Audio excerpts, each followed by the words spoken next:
الحمد لله رب العالمين، والصلاة والسلام على رسوله الأمين وعلى آله وصحبه أجمعين. أما بعد، waxaan soo gaarnay baab al-i'raabi.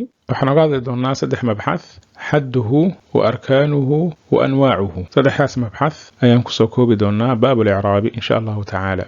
الإعراب له معنى أيوليه لغة واصطلاحا. أما الإعراب لغة التبيين ويان عدين، وهو مأخوذ من قولهم وحلق سقاتي أعرب الرجل عما في نفسه. ننكوح عديه وحن نفسه سكوتشره، بمعنى وح قلبي سكوتشري أي عرب كي سكو عديه. marka macaani dhowr ah ayuu i'raabka leeyahay luqatan. waxaa ka mid ah at-tabyiin. ama istilaax culimadu waxay u yaqaanaan taghyiiru awaakhir al-kalim, kelimada aakhirkeeda axwaasheeda isbedelka ku imaanaya liikhtilaafi alcawaamili, cawaamisha isbedelaya darteed, cawaamishii addaakhilati gelaya calayha cala alkalim, kelimada gelayay lafdan aw taqdiiran.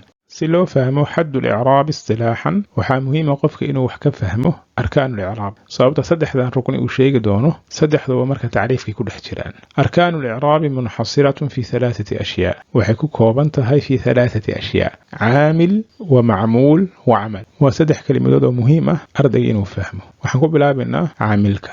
فأما العامل عاملك فهو المؤثر، وكلمة سامينيسة فيما يليه وحكا بيه. فيحدث وهو مركع عامل كاسكين سنيا الرفع، رفع وحلي لهذا رفع ضوء ضمة يوحي كنا ابن نقضة، أو النصب نصب ضنوا فتحة يوحي كنا ابن نقضة، أو الخفضة خفضة يكينية خفضة ضنوا كسرة يوحي كنا ابن نقضة، أو الجزمة جزمة ضنوا سكون يوحي كنا ابن نقضة. إذن عاملك وأوحى سبب يا كلمة إن مرنا مرفوع نقطه sida zaydun oo kale, ama mansuub noqoto sida zaydan oo kale, ama makhfuud noqoto sida zaydin oo kale, ama majzuum sida lam yadhhab oo kale. مثلا ficilku waxaan leenahay waa caamil. لماذا؟ فإنه يرفع الفاعل، فاعلك يرفعيا. فاعلك waxaa la yiraahdaa cidda ficilka samaysay, mar walbana waa marfuuc. maxaa keenay marka inuu faacilka marfuuc noqdo? ficilka ayaa keenay. ficilka marka laba u qaybsamaya inuu yahay laazim, inuu mutacaddi yahay. laazim waxaa la yiraahdaa waa ficilka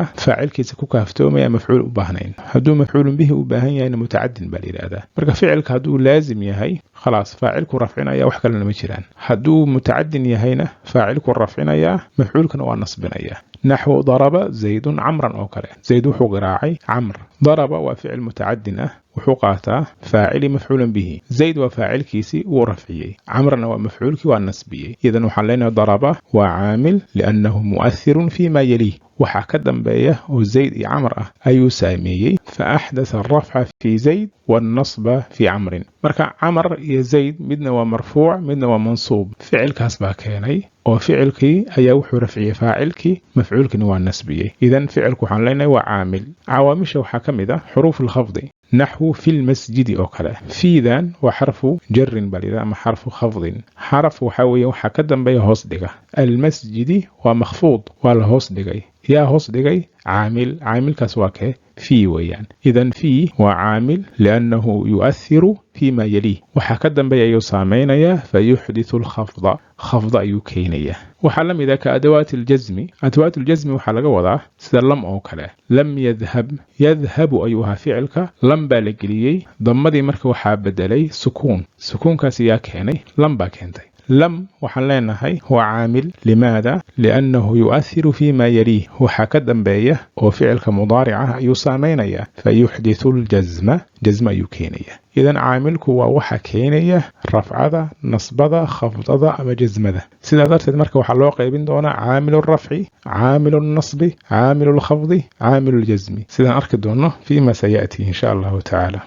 ركن اللبات المعمول. معمول هو حليل هذا ما يتغير آخره، وكلمة آخر كيدس بدلية بسبب العامل، عامل كسببتي. كلمات كانت صومرني سيدا ضرب زيد عمرا أو كله. عاملك هو ضرب وفعلك. زيد وحال أوراني ومعمول sababtu waa maxay? zaydun isbedel baa ku yimid aakhirkiisa oo damada ah. isbedelkaasna waxaa keenay caamilkii oo ah ficilka. camrana sidoo kale waa macmuul baan leenahay. macmuulkaasna waa mansuub. maxaa keenay inuu mansuub noqdo? ficilka keenay. idan caamilka kelimada uu galayo waxaa loo yaqaanaa macmuul. waxaana loo qaybiyaa 8 qaybood: al-ism al-mufrad wa jamcu at-taksiir wa jamcu al-muannath as-salim wa jamcu al-mudhakkar as-salim wal muthanna wal asmaa'u al-khamsatu والفعل المضارع الذي لم يتصل بآخره شيء هي الأفعال الخمسة.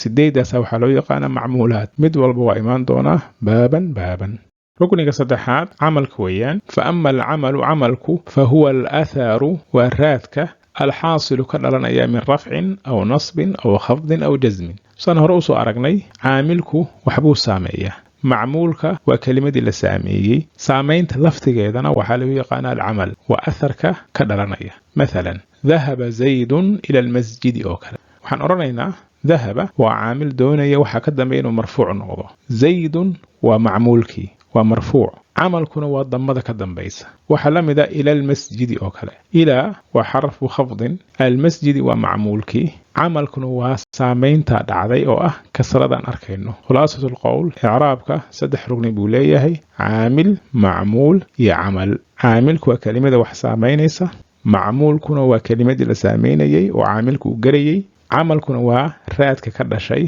رفع ونصب وخفض وجزم فالرفع رفعه اصطلاحا حق اصطلاح وحل إرادة نوع مخصوص من التغير اسبدل كلمة كو إيمانية نوع كمذا وإيان رفعه علامته علامة الوقرتنا نوع سيوحاوين الضمة وما ناب عنها دموحي كان نائب نغندونة سيدا ووضة ألفته ينونته والنصب نصبا ونوع مخصوص نوع خاصة ومن التغير اسبدل كلمة كو إيمانية كمذا علامة الوقرتنا والفتحة وما ناب عنها فتحة وحي كان نائب نغضة فتحنا وحا كان نائب نغندونة الألف والكسرة والياء وحذف النون والخفض خفض اصطلاحا وحل إرادة نوع مخصوص من التغير نوع خاصة أو اسبدل كلمة كو إيمانية كمذا علامته علامة الوقرت اسبدل كاسنا والكسرة وما ناب عنها كسر يوحي كالنائب نقنية كسر لبشة كالنائب نقضة الياء والفتحة جزمد ونوع مخصوص من التغير علامته هنا السكون وما ناب عنه سكون يوحي كالنائب نقنية سكون كنوحي كالنائب نقنطون الحذف حذف وحلي هذا حذف حرف العلة